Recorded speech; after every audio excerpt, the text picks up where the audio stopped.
Young সার্জনদের সাথে কথা বলার আজকের প্রোগ্রামে স্বাগতম। তো আজকের প্রোগ্রামে আমার সাথে আজকের এই যে কথা বলার যে কিছু কথা বলবো আমার বন্ধু, আমার কলিগ ডাক্তার কাউসার ভুঁইয়ার সাথে। ডাক্তার কাউসার ভুঁইয়া জেনারেল হেপাটোবিলিয়ারি সার্জন এবং সহকারী অধ্যাপক হিসেবে কর্মরত আছে জাতীয় গ্যাস্ট্রো লিভার ইনস্টিটিউটে। এটা আসলে কাউসারকে এই ভিডিও কলে অ্যাড করার মূল উদ্দেশ্য না। কাউসারকে এই ভিডিও কলের মূল উদ্দেশ্য হচ্ছে কাউসার বর্তমানে দক্ষিণ কোরিয়াতে সিওলে ইয়নসি ইউনিভার্সিটিতে লিভার ট্রান্সপ্লান্টের উপরে একটা প্রশিক্ষণে আছে। তো এটা নিয়ে আসলে কাউসারের সাথে কথা আজকে আমরা বলবো যে কাউসার কিরকম বোধ করছে বা কি দেখতেছে বা কি শিখতেছে। তো কাউসার, তোমাকে আসলে ওয়েলকাম। কোরিয়াতে মনে হয় এখন প্রায় দুপুর, তুমি মনে হয় লিভার ট্রান্সপ্লান্ট আপডেট কনফারেন্সে আছো অলরেডি। তো কোরিয়াতে যে এই তুমি 2 সপ্তাহের মতো ছিলা, তো কোরিয়াতে এসে তোমার কেমন লাগতেছে? তাই ধন্যবাদ রায়হান, তোমাকেও ধন্যবাদ, তোমাকেও অভিনন্দন, কারণ তুমিও জাপানের কিয়োটো ইউনিভার্সিটিতে আছো লিভার ট্রান্সপ্লান্টের উপর একটি আচ্ছা, ঠিক আছে, প্রশিক্ষণে। এইটা নিয়ে আরেকদিন কথা হবে। আজকে তোমাকে নিয়ে কথা হবে। আচ্ছা, ঠিক আছে, ওকে, fine.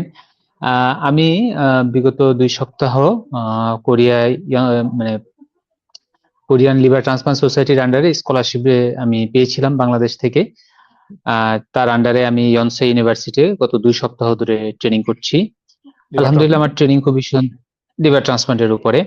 Yonsei University, one of the highest volume liver transplant center in Korea, among the world, এবং actually, is টেকনোলজিতেও a তো very high মনে হয় volume অনেক center. এবং টেকনোলজিতেও মনে হয় ওরা অনেক মানে অ্যাডভান্স টেকনোলজি ইউজ করে। Uh, শুনেছিলাম yes, ওরা মানে definitely. তোমার ডোনার গুলো সব ল্যাপারোস্কোপিক করে এবং ওদের আউটকাম খুব ভালো। এবং হ্যাঁ, ওরা যেটা আমরা আসলে বাংলাদেশে দেখার সুযোগই পাই না, কিন্তু কোরিয়াতে ডোনার একদম সব ম্যাক্সিমাম প্রায় সব ডোনারই ওরা ল্যাপারোস্কোপিক্যালি রিসেকশন করে, যার আউটকাম এক্সিলেন্ট অ্যাকচুয়ালি। মানে তোমার কাছে কেমন লাগতেছে কোরিয়ায় এসে এই যে 15 দিনে তুমি ট্রেনিং করলা? আলহামদুলিল্লাহ, এটা খুবই ভালো অপরচুনিটি যে নতুন অ্যাডভান্স সার্জারি, অ্যাডভান্স স্কিল দেখা। এটা একটা অসাধারণ অপরচুনিটি। যদি কোনো সার্জনের সুযোগ হয় কখনো, আমাদের দেশে তো আসলে এই ধরনের সার্জারি গুলা শুরু হয় নাই, কিন্তু শুরু করতে চাইলে আমার তোমার মতো মানে আমাদের মতো কাউকে এগিয়ে আসতে হবে, এই ধরনের সার্জারিতে এই ধরনের স্কোপ নিতে হবে, যেভাবেই হোক অর্জন করতে হবে, অর্জন করে এই ধরনের স্কিল গুলাকে দেশে কাজে লাগাতে হবে। It is possible. তো আসলে বিদেশে যখন আমরা ট্রেনিং এ যাই, আমাদের সবার মধ্যে আসলে একটা যেটা মানে বড় আমাদের মধ্যে যেটা থাকে সমস্যা, সেটা হচ্ছে আমরা আসলে পয়সায় কুলাইতে পারি না। তো এই জন্য দেখা যায় যে আসলে আমরা ফেলোশিপের উপরেই ডিপেন্ড করি, যে বিদেশি কেউ কোনো যদি ফেলোশিপ পাওয়া যায়।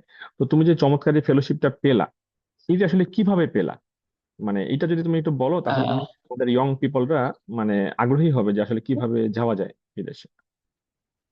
আচ্ছা, ফেলোশিপ আসলে পাওয়া কঠিন হলেও ফেলোশিপ গুলো কিন্তু আমরা আসলে অ্যাপ্লাই করা তার চেয়ে বেশি কঠিন। আমরা আসলে ফেলোশিপের ওয়েটা জানি না, যে কিভাবে অ্যাপ্লাই করতে হবে, সেই লিঙ্কটা ঠিক মতো খুঁজে পাই না। আমার মনে হয় এটাই সবচেয়ে বেশি কঠিন। যেমন আমি যে ফেলোশিপটা নিয়েছি, এটা সাউথ এশিয়ান লিভার হেপাটোবিলিয়ারি সোসাইটির মেম্বারশিপদের যারা মেম্বার হয়, তারা প্রতি বছরই এই ধরনের স্কলারশিপ ছাড়ে, স্কলারশিপ আহ্বান করে। তো যারা অ্যাপ্লাই করে, এই সাবকন্টিনেন্টে আমরা মাত্র 3 জন ফেলোশিপের জন্য নির্বাচিত হয়েছি। হুম। তো এটা প্রতি বছরই ওরা ছাড়ে। এই ধরনের অনেক ফেলোশিপই রয়েছে, যেটা আসলে খুঁজে খুঁজে অ্যাপ্লাই করতে হবে। অ্যাপ্লাই মানে করলে মেম্বারশিপ এটা গুলো আমরা কম্পিটিশনের মাধ্যমে ইনশাল্লাহ সম্ভব। মানে হচ্ছে মেম্বারশিপ গুলো আমাদের নাই দেখে আমরা আসলে মানে খবরই জানি না হ্যাঁ, যে আসলে আছে এই যে খবরই অপরচুনিটি। জানি না। এটা হচ্ছে যেমন আমি এসে যেটা দেখলাম, আমার ভার্সিটি যেটা ইয়নসে ইউনিভার্সিটি, ওদের 9 মান্থের ফেলোশিপ আছে, 9 মান্থের ট্রেনিং প্রোগ্রাম আছে। ওদের ওয়েবসাইটে ওরা অ্যাপ্লাই করতে হয়, কিন্তু আমি জানিই না, বা আমাদের দেশে কেউ জানেই না। অ্যাপ্লাই করলে ওরা ওটা গ্রান্ট করে, হয়তো একটু কম্পিটিশনের মধ্য দিয়ে যেতে হবে, কিন্তু এই ট্রাই তো পৃথিবীতে করতে কোথাও হবে। কোথাও কম্পিটিশন ছাড়া কিছু নাই, তোমাকে সে মুখে কেউ খাওয়াই দিয়ে যাবে না, সারা দুনিয়াতে সেটাই, কম্পিটিশন করে বাঁচতে হবে। তো কম্পিটিশন বাংলাদেশ করে থেকে তো বাঁচতে আমার হবে। জানা মতে তুমি তুমি প্রথম যে এই যে কোরিয়ান লিভার ট্রান্সপ্লান্ট সোসাইটির এই ফেলোশিপটা তুমি পেয়েছো সার্জনদের মধ্যে থেকে। এর আগে হুম, মনে হুম, হয় হুম। অ্যানাস্থেসিয়াতে আশফাক পেয়েছিল। হ্যাঁ, জি, তো জি, হ্যাঁ, এর আগে পেয়েছিল। পেয়েছো। তো তুমি যদি আর কেউ ধরো এরকম ফেলোশিপে আসতে চায়, তাহলে তোমার পরামর্শ কি হবে যে ওরা আসলে কিভাবে এরকম ফেলোশিপ গুলো খুঁজে পেতে পারে বা কিভাবে অ্যাপ্লাই করতে পারে?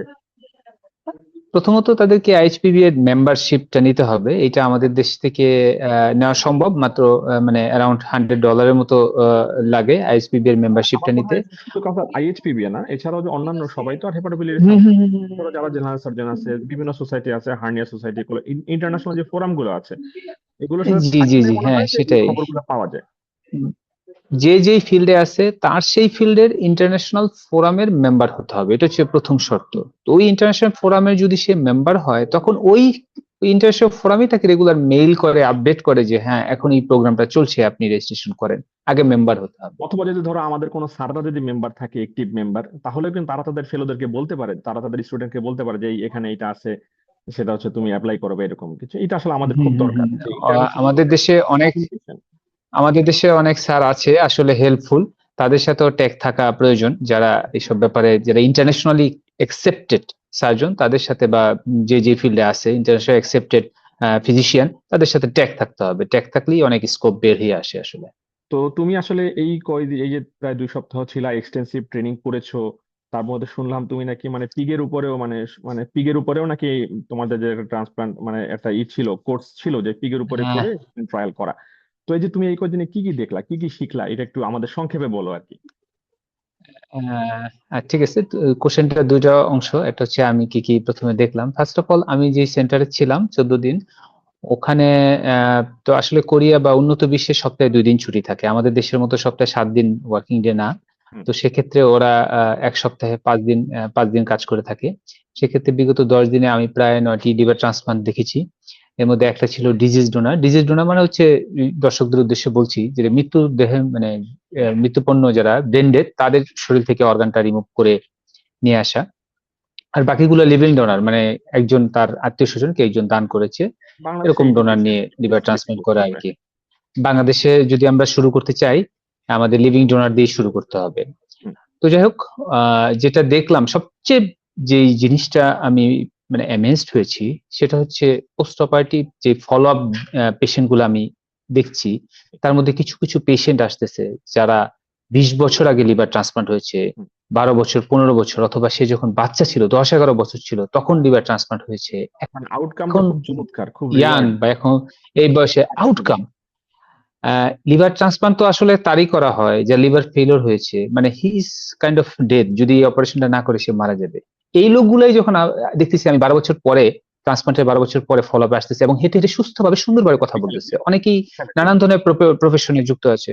ওই সময় ওই অপারেশনটা না করলে সে আসলে সার্ভাইভ করতো না। তো এই মানুষটাকে দেখে আমার মনে হচ্ছে is a good life, new life actually. এটা সবচেয়ে আমাকে মানে মুগ্ধ করেছে। আর পিগের উপরে যে মডেলটার কথা বলছো, সেটা আসলে আমি প্রথমবার দেখছি। এটা বিশ্বের মাত্র 2-1টা জায়গায় আছে। এটা অলিম্পাস সেন্টার আছে কোরিয়াতে, সাউথ কোরিয়াতে, সেখানে হয়েছে। এটা আসলে this kind of sacrifice that we used pig, যে একটা পিগ থেকে আমরা লিভার রিট্রাইভ করে আরেকটা পিগে আমরা সেটা প্রতিস্থাপন করেছি। এটা হ্যান্ডস অন ট্রেনিং, মানে সম্পূর্ণ গ্রেট হাতেই করা গ্রেট হয়েছে আর কি। অপরচুনিটি আসলে। ডেফিনেটলি Great ডেফিনেটলি এই ধরনের opportunity। ট্রেনিং অপরচুনিটি আসলে খুব একটা পাওয়া স্বপ্নে যায়। আসে তোমার না। জাপানে আছে কিনা আমার জানা নেই। আচ্ছা। তো তোমার কাছে কি মনে হয়েছে মানে যে আমাদের দেশের যে একটা মানে দেশের সাথে ওদের সিস্টেমের কি কি পার্থক্য আছে, বা কোন কোন জায়গাতে আসলে আমাদের ধরো টাচ করলে আহ, আমরা আসলে ওদের মতো তো হইতে পারবো না, ধরো মোটামুটি একটা কাছাকাছি যাওয়ার মতো একটা অবস্থায় আমরা দাঁড়াইতে পারবো, মানে কি কি পার্থক্য তোমার কাছে মনে হয় যে কোন কোন পার্থক্য আমাদের আসলে জোর দেওয়া উচিত? প্রথম তো সমস্যা, মানে প্রথম যে জোর দেওয়ার জায়গা বা যেখানে আসলে চেঞ্জ করা দরকার, সেটা হচ্ছে হেলথ সিস্টেম। মানে ওদের যে হেলথ সিস্টেম, এটা অর্গানাইজড ওয়ে, এটা তো বাট বিষয় একদম আমাদের হেলথ সিস্টেমের, আমাদের না, জিনিস মানে কাজ এইখানে করা দরকার। আমাদের হ্যাঁ। দেশের হেলথ সিস্টেম আসলে অর্গানাইজড না, ওদের হেলথ সবাই তো সিস্টেম মনে করে, সবাই তো অর্গানাইজড। মনে করে ডাক্তাররা ভালো হইলে দেশের চিকিৎসা ভালো হয়ে যাবে, কিন্তু এটা যে আসলে সিস্টেম। বেসিক্যালি বেসিক্যালি ডাক্তারদের হাতে চিকিৎসা করা ছাড়া আর কোনো ক্ষমতা নাই। বেশি কিছু কিন্তু নাই, এটাই তো চিকিৎসা করতে গেলে আমাকে একটা ফ্যাসিলিটি লাগবে, একটা সিস্টেম লাগবে, আমার জন্য না, রুগীর জন্য সিস্টেম লাগবে। রুগীরা যদি সিস্টেমের মধ্যে আসে, তারা যেমন এখানে যেমন কোরিয়ায় অটোমেটিক। আহ প্রত্যেকটা পেশেন্ট না, প্রত্যেকটা নাগরিক, ইভেন যারা আমাদের দেশ থেকে আসছে, বিদেশ থেকেও আসছে, তারা, আমি দুই একজন ওয়ার্কার বা আমাদের দেশ থেকে যারা রিমিটেন্স নিয়ে, মানে রিমিটেন্স যোদ্ধা বলি আমরা যাদেরকে, যারা এই দেশে আসছে কাজ করার জন্য, তারাও প্রতি মাসে 10,000 টাকা, বাংলা টাকায় 10,000 টাকা করে হেলথ ইন্স্যুরেন্স দেয়। তো ম্যান্ডেটরি। তারা যখন কোনো জাপানেও same health mandatory mandatory insurance. Health issue, তো তারা যখন এখানে চিকিৎসার জন্য কোরিয়ার যে কোনো হাসপাতালে যায়, সেটা গভর্নমেন্ট হসপিটাল হোক, প্রাইভেট হসপিটাল হোক, তো গভর্নমেন্ট তাকে 70% থেকে 90% টাকা পে করে, ওই ইন্স্যুরেন্স এবং থেকে। বাকি টাকাটা ইন্স্যুরেন্স থেকে পে করে। বাকি টাকাটা ওই রুগী নিজে পে করে, মানে রুগীকে কিছু পে করতে হয়, আর তাহলে সেটা 70 to 90%, খুব বেশি কিছু না, কারণ ম্যাক্সিমাম টাকাই গভর্নমেন্ট পে করে। হ্যাঁ তো মানে এটা টোটাল করলে যখন তো এই হেলথ মানে সিস্টেমের, বড় খরচের যখন চিকিৎসাগুলো হয় তখন আর ভাবতে হয় না যে জমি বেচবো না গরু বেচবো না জমি বন্ধক দিব। না গরু এরকম ভাবতে হয় না। এটা তো আসলে সে তো আস্তে আস্তে ধীরে ধীরে ইনভেস্ট করছে, মানে ওরা ইনভেস্ট করে সিস্টেমটা দাঁড়া এই করেছে। সিস্টেমটা দ্বারা করাচ্ছে। এতে করে যেটা হয়, হসপিটালের মানে রুগীদের যে আসলে আমাদের দেশে যে একটা বড় সমস্যা রুগীরা তুলে ধরে, যে টাকার অভাবে চিকিৎসা হচ্ছে না, এই হচ্ছে না, সে হচ্ছে না, তো এই জিনিসটা আসলে এখানে নাই। হুম। এবং সবকিছু এত আধুনিক, এত সিস্টেমেটিক, প্রত্যেকটা রুগীর ডাটাবেস। আরেকটা বড় ইস্যু যেটা, সে ডাটাবেস। ডাটাবেস আমাদের যেটা দেশে আসলে আমরা খুব সাফার করি। কোথায় কোন রুগীর কি চিকিৎসা হচ্ছে আমি জানি না। আমরা যখন সার্জারি করি, 2 দিন আগে বা অন্য একটা হাসপাতালে 7 দিন আগে সে সার্জারি হয়ে আমার কাছে আসছে, মাত্র 7 দিন, ওই 7 দিনের আগের ডকুমেন্টটা আমরা খুঁজে পাই না, কোনো ডকুমেন্টস কোনো নেই এবং ডকুমেন্টস কি নেই। কিন্তু বিপদ কোরিয়ায় যদি সে 70 বছর আগের ডকুমেন্ট খুঁজতে যায়, সে জাস্ট একটা ক্লিক করলেই পেয়ে যাবে। এইটা আমার কাছে, দুইটা জিনিস আমার কাছে খুবই গুরুত্বপূর্ণ মনে হচ্ছে। সেটাই আসলে এটা তো আসলে মানে বলে লাভ নাই, মানুষের মধ্যে একটা ভুল মানে ধারণা জন্মাইছে বা জন্মাইতে বাধ্য করছে যে আসলে সবকিছু ডাক্তারদের উপরে। আসলে আমাদের we have to develop the system. তো আসলে মানে Yeah. তুমি তো তোমার মতো যারা ধরো এই যে মানে উন্নত দেশে ট্রেনিং করে উন্নত দেশের সিস্টেমে ট্রেনিং করে দেখে আসছে, আমরা আশা করি তাদের দিয়ে তো মানে আসলে চেঞ্জের শুরুটা হইতে হবে চেঞ্জ শুড বি। না, এখন সমস্যা আমাদের পক্ষে তো আসলে, আমরা ডাক্তার, আমরা জুনিয়র, আমাদের পক্ষে সিস্টেম চেঞ্জ করতে গেলে আসলে গভর্নমেন্ট লেভেলের গভর্নমেন্টের ইনফ্লুয়েন্স লাগবে। এই আসলে ব্যাপারটাতে গভর্নমেন্ট পরের বিষয়, গভর্নমেন্ট কি করবে না করবে সেটা নিয়ে আসলে আমরা হ্যাঁ, কথা বলতে সেটা পারি না। পরের বিষয়। এখন একটা যার সত্য যার কথা জায়গা বলো। থেকে চেষ্টা করতে হবে। এখন একটা সত্য কথা বলো, সেটা হচ্ছে এই যে তুমি ধরো এই যে 15 দিন যে একটা এক্সটেন্সিভ ট্রেনিং করলা, 2 সপ্তাহ প্রায় 9টা ট্রান্সপ্লান্ট একদম হ্যান্ডস অন করলা, হুম, হুম, পিগের হুম, হুম। উপরে করলা, তোমার কি একটা কনফিডেন্স ডেভেলপ করছে নাকি যে দেশে গিয়ে তুমি ট্রান্সপ্লান্ট করে ফেলতে পারবা? এইখানে একটা ভুল পারসেপশন আছে, যেমন রুগীরাও মনে করে যে এই লিভার ট্রান্সপ্লান্ট একটা অপারেশন, এটা কেন ডাক্তাররা করে না, এটা কেন সার্জন করে না, বা আমি কেন এটা করি না। এই জায়গাটায় যে একটা বড় কনসেপশন ওই ক্লিয়ার করা দরকার, সেটা হচ্ছে টাকা পয়না লিভার খেলে ট্রান্সপ্লান্ট, হ্যাঁ হ্যাঁ, এই সার্জন অপারেশন পারে না, ব্যাপারটা হচ্ছে এই জায়গায় টাকা যেটা সরকারি কনসেপশন হাসপাতাল ক্লিয়ার টাকা করতে বেশি পাচ্ছে হবে। না এই জন্য করতেছে না। হ্যাঁ হ্যাঁ হ্যাঁ হ্যাঁ, এই জন্য করতেছে না, যে ট্রান্সপ্লান্ট একটা টিম ওয়ার্ক। এখানে প্রায় আমরা যেই ইভালুয়েশন করে দেখছি, যে আমাদের প্রায় এখানে 9 থেকে 11 জনের একটা টিম মিলে কাজ করতে হবে, এবং এই 11 জন কিন্তু সার্জন না, 11 জন ডিফারেন্ট স্পেশালিটি। সার্জন থাকবে এখানে 4 থেকে 5 জন সার্জন থাকবে, বাকি যে 7-8 জন মানুষ, এরা ডিফারেন্ট স্পেশালিটি হতে হবে। এই সম্পূর্ণ একটা টিমকে বিল্ড আপ করতে হবে। এর আমরা মধ্যে যারা নার্স ট্রেনিং, আছে, ওয়ার্ড বয় আছে, ক্লিনার আছে, ডেফিনেটলি ক্লিনার পর্যন্ত আছে, ক্লিনার পর্যন্ত আছে, এবং এখানে এর মধ্যে ক্লিনার পর্যন্ত রেডিওলজিস্ট আছে, আছে, এর মধ্যে হচ্ছে হেপাটোলজিস্ট আছে, এর মধ্যে ডেফিনেটলি এখানে আছে। ডেফিনেটলি। কিন্তু আমরা মনে করছি আমরা যারা, সার্জন ইজ দা অনলি না ম্যাটার। ঠিক আছে, আমরা যারা দেখছি এই বিষয়গুলা বুঝতেছি, তারা আমরা যে আমাদের হসপিটাল অথরিটিকে যে ইনফ্লুয়েন্স করতে পারি, বলতে পারি যে স্যার আসলে বিষয়টা এরকম, আপনার এদেরও ট্রেনিং প্রয়োজন। তো আমার যখন এরকম একটা টিম বিল্ড আপ হবে, I think I can do it.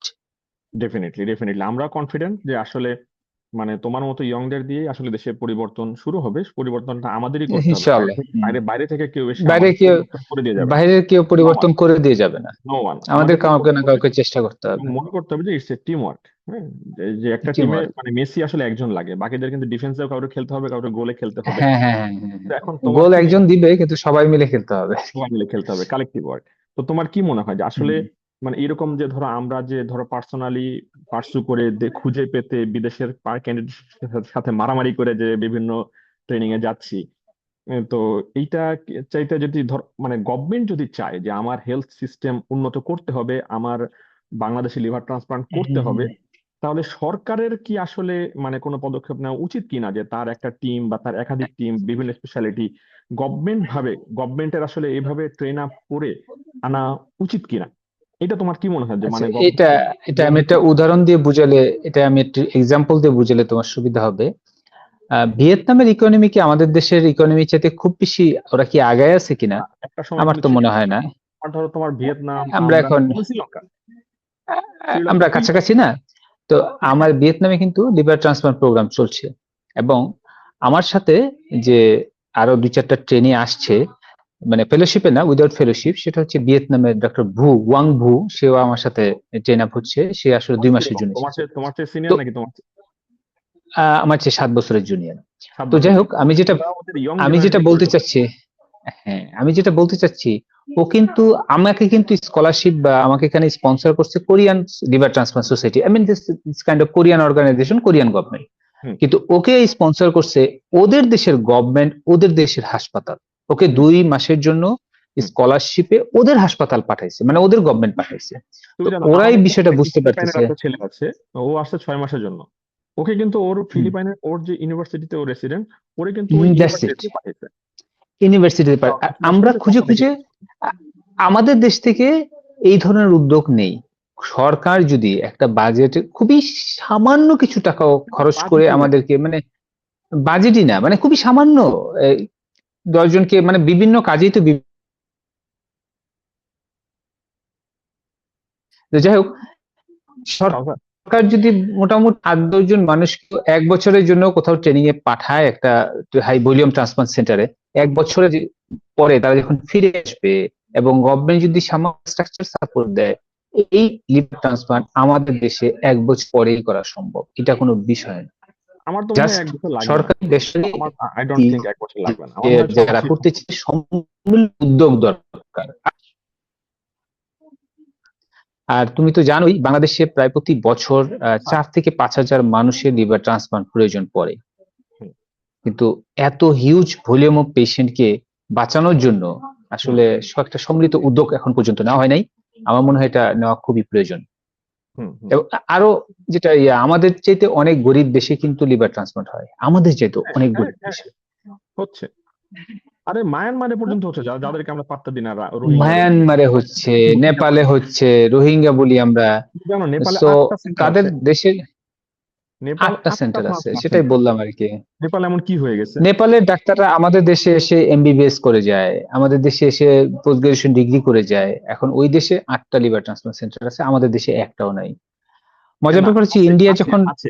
আমাদের দেশে আছে কিন্তু রুটিনলি হচ্ছে না, নিয়মিত হচ্ছে না।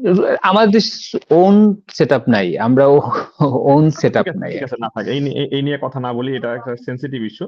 এটা এভাবে প্রকাশ্যে বলার দরকার নেই। এটা নিয়ে আমরা যদি কোনোদিন বড় হই তখন কথা বলবো। এটা নিয়ে এখন কথা বলে একটা বিতর্ক হবে, আমাদের মানে অনেকে মন খারাপ করতে পারে। ওইটা ঠিক বলো, আছে। বাদ দিয়ে বলো। তো তোমার কি না, তাহলে যাই হোক, আসলে এটা তো আমি সত্যি যেটা যে বলতে চাচ্ছি সরকারের কাছ সেটা থেকে। হচ্ছে এটা সম্ভব। সরকার এবং বেসরকারি এবং ব্যক্তির যদি সম্মিলিত উদ্যোগ হয়, এটা অচিরেই আমাদের দেশে রেগুলার বেসিসে করা সম্ভব। এটা তেমন কোনো মানে বড় বিগ ডিল না, সম্ভব। এর মানে ইট ইজ হচ্ছে তাহলে পসিবল। আমরা আশাবাদী হইতেই পারি। তুমি তো মনে হয় এখন কনফারেন্সে, তাই না? ওদের যে মানে ফিনিশিং ডে হম হম কনফারেন্স। হম হম, আমি কনফারেন্সে লেকচার চলছে বিভিন্ন, আমি যাই আসলে হোক, আহ, সকাল থেকে এগুলোতে অ্যাটেন্ড করছি, দেখছি অন্য দেশের লোকেরা কিভাবে আপডেটেড আছে। ডেফিনেটলি বিষয়টা ডেফিনেটলি আসলে আমি দেখছি। গতবার গিয়েছিলাম, আমি জাস্ট অ্যামেজড যে দুনিয়া কোথায় আছে আর আমরা আসলে এখনো কি নিয়ে পড়ে আছি। তো এই জন্য তোমাকে আসলে সেটাই। কংগ্রাচুলেশনস। এবং মানে এই যে ধরো, এই যে আমরা যে মানে বাইরে যাচ্ছি, এর ফলে যে আমি এটাকে বলে আসলে চোখ ফোটা, এই যে চোখ ফুটতেছে দুনিয়া দেখতেছি। এবং আশা করি এরকম চোখ ফুটতে ফুটতে we will have a very good team of চোখ ফোটা পিপল, যারা আসলে থাকবে। হ্যাঁ হ্যাঁ, আস্তে আস্তে Ultimately হবে, একদিন হবে একসময় হবে আর ইনশাল্লাহ। হ্যাঁ, আশা হারানোর কিছু নাই, আলটিমেটলি একদিন চেঞ্জ আসবেই। তো কাউসার, ধন্যবাদ, ইনশাল্লাহ আসলে চেঞ্জ তোমার আসবে। সময় নিয়ে ফেললাম। তো হোপসো না, থ্যাংক ইউ, তোমাকেও ধন্যবাদ। দেশে ফিরো, আমিও দেশে ফিরি, তারপর ইনশাল্লাহ আরো কথা হবে ইনশাল্লাহ। এবং আরো বিভিন্ন বিষয় নিয়ে আলোচনা হবে। Thank you. ইনশাল্লাহ ইনশাল্লাহ, থ্যাংক ইউ।